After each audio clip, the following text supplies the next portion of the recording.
Children of God, mga anak sa Diyos. Ang August 28 mo ang kapistahan ni Saint Augustine.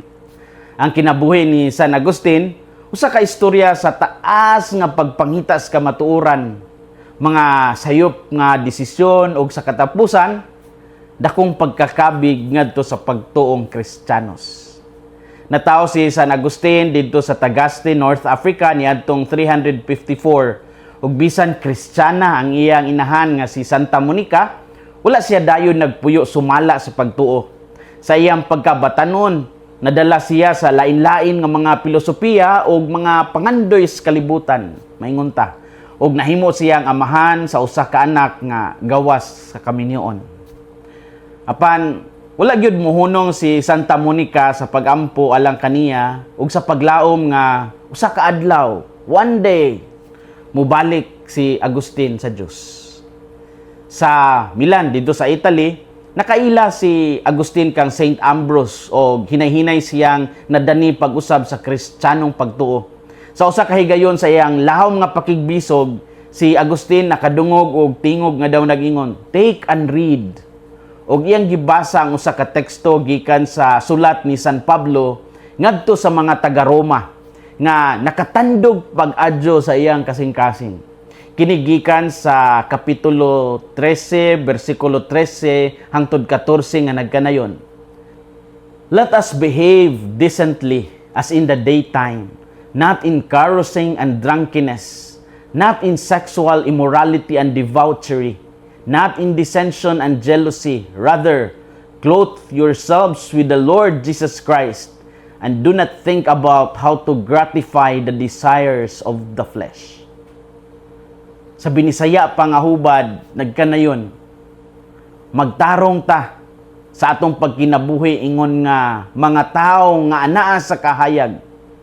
Dili sa pagpatuyang sa paghudyaka o sa paghubog-hubog. Dili sa kahilayan o sa kalawayan. Dili sa pagpakig-away o sa pagkamasinahon.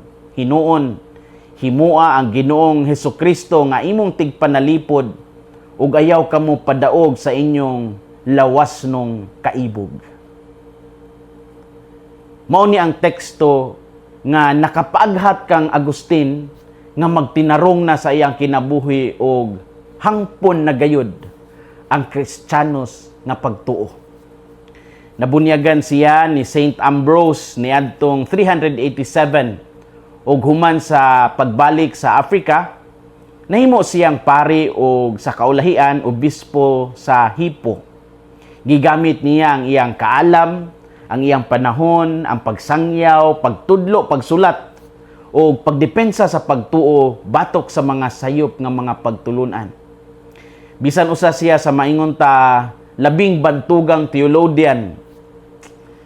Ang iyang pagkasantos wala gyud magikan sa iyang pagkahanas sa mga doktrina lamang kundili let's seal this, no? Grasya sa Dios nga nag-usab siya sa iyang kinabuhi. Mao nga ang iyang istorya, usa ka pahinumdom nga ang usa ka tawo nga dugay nang nangita sa kalibutanong katagbawan, mahimo og gihapon nga himuong dakong instrumento sa Dios. Sa atong ebanghelyo atong makita ang napulo ka mga dalaga nga naghulat sa pag-abot sa pamanhunon. 5 ang andam o adunay lana alang sa ilang mga suga. Samtang ang 5 nga walay igo nga lana o napakyas pod sa pag-andam. Sila nga mga napulo ka mga dalaga nagpaabot sa pamanhunon. Apan ang 5 kanila wala day hitsas nga lana diya sa ilang pagpaabot. Unsa may makutlo nato karong adlaw? Unang punto, ang pagkaandam dili mahimong mapasa o mahulam sa uban. Ang 5 ka maalamon nga mga dalaga nagdala og dugang nga lana tungod kay wala sila masayod kung kanus-a moabot ang pamanhunon. Ako ang usbon, wala sila nakahibalo sa insaktong oras. Apan nasabtan nila nga ang ilang responsibilidad mao ang pag-andam. Mausab niya ang kahulugan sa pulong ni Jesus. Therefore, keep watch, because you do not know the day or the hour. Matthew 25:13. sa Binisaya nga hubad, busa magbantay kamo kay wala kamo masayod sa adlaw ni satakna. Ang pagkaandam sa ebanghelyo dili kanang kahadlok sa umaabot kundili matinud-anong pagpuyo karong gutlua. Faithful living in the present moment. Ang problema sa lima ka dili maalamon nga mga dalaga, dili kay wala sila mutuo nga moabot ang pamanhunon. Nagtuo man sila nga moabot siya apan wala sila mangandam alang sa posibilidad nga malangan ang iyang pag-abot. Dinhi makita nato ang usa ka importante kaayo nga pahinumdom. Mahimo tang mutuo sa Dios apan dili gihapon mahimong andam alang sa Dios. Mahimo tang muapil og misa, magampo, magdala og rosaryo, ug moingon nga Kristiyanos ta, apan ang pangutana mao kung ang atong kinabuhi ba mismo nagdala sa lana sa gugma, lana sa pagpasaylo, lana sa pagkamatarong ug lana sa pagkamatinud-anon. Ug mao gyud ni ang kinaimportantehan. Dili usab nato mahimong hulamon ang espiritual nga kinabuhi sa laing tao. Ang pagtuo sa atong inahan dili automatic nga mahimong atong pagtuo. Ang pagkamaampuon sa inyong bana o asawa dili mapuli. Dili pod mupuli sa inyong kaugalingong relasyon sa Dios.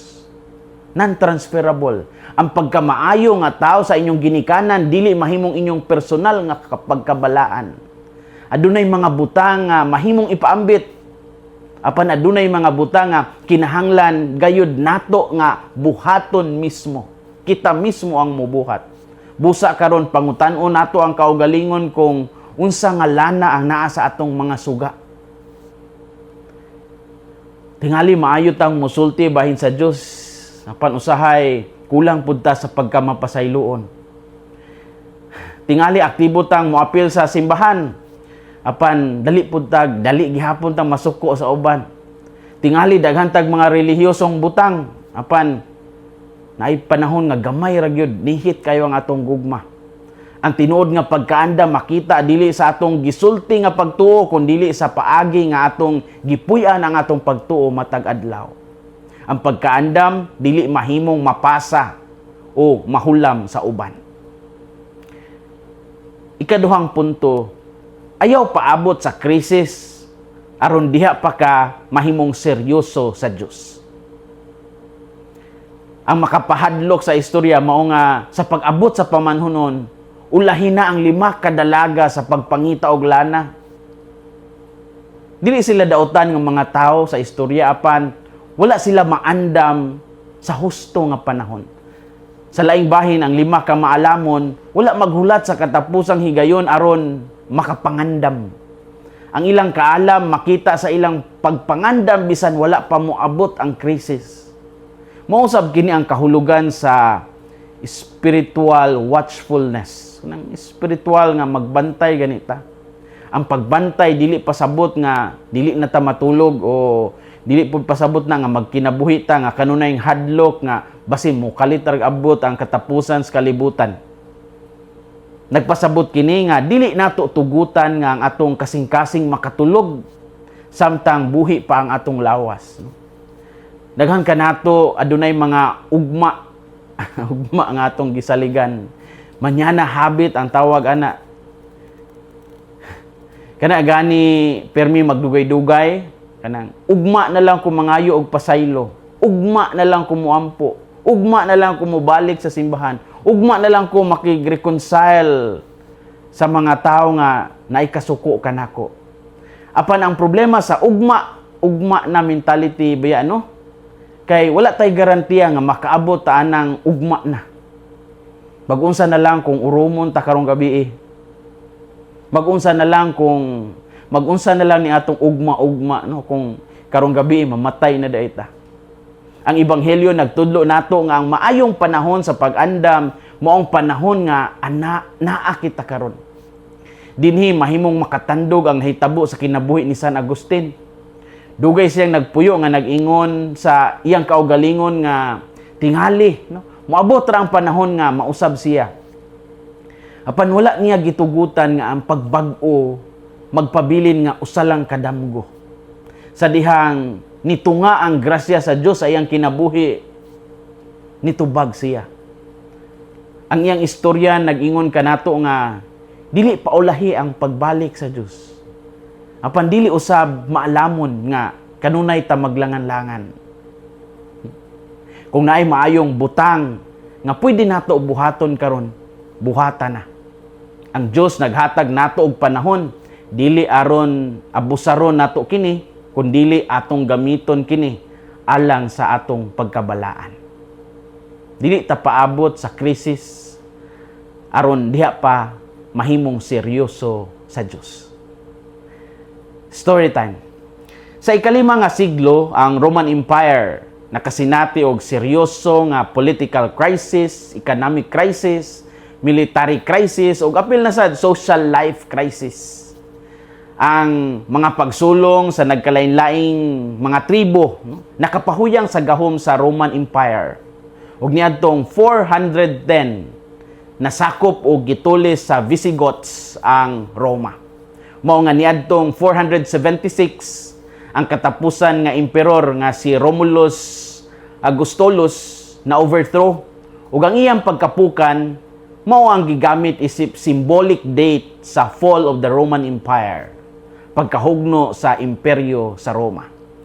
Apan ang fall of the Roman Empire dili ni siya maingon ta kanaganing kalit, no, o usa ka adlaw ra o usa ka tuig ra mga panghitabo, kundili taas nga proseso nga nahuyang ang empire o nausab sad ang political order. Niadtong panahona daghan ang nangutana kung napakyas pud ba ang Kristyanismo tungod kay niadtong higayuna ang Roman Empire, no, daghan na didto nga mga Kristiyanos. Dinhi mo ito nga ang dakong panginahanglan sa usa ka tubag nga mas lawom kaysa himuong basulon ang usa lamang ka religion. Si Saint Augustine nagsulat sa City of God aning panahona aron ipakita nga ang destination sa tao dili mahimong ibutang sa gahom sa bisan unsang empire sa kalibutan. Iyang gilahi ang City of God gikan sa earthly city. Ingon nga duha ka physical nga syudad kundili duha ka matang sa gugma ug direksyon sa kinabuhi. Alang kaniya ang imperyo, ang empires, mga empires mahimong mutunga og mawala, come and go. Apan ang Dios ug ang iyang gingharian dili mawad-an sa gahom. Busa samtang ang Roma naguba, si Agustin nagpadasig sa mga Kristiyanos nga dili ibutang ang ilang paglaom sa usa ka political power o earthly civilization.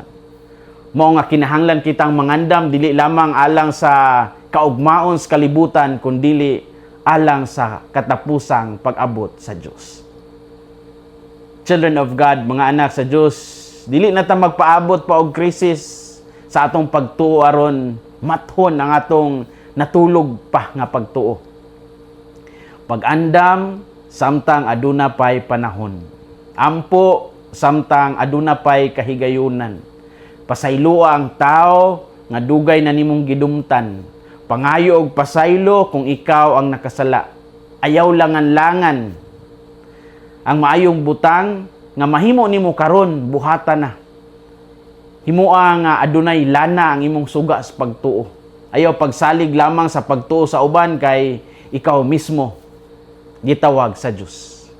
Hinaot nga ang kasing-kasing ni Kristo maghari sa atong mga kasing-kasing. Kini si Father Felmar Castrodes, Fiel SVD, ang inyong magsisibya sa maayong balita. Gikan dinhi sa Radio Veritas Asia, Fairview, Quezon City, the Philippines. Sinumdumi ang kinabuhing Kristiyano, kinabuhi sa pagserbisyo.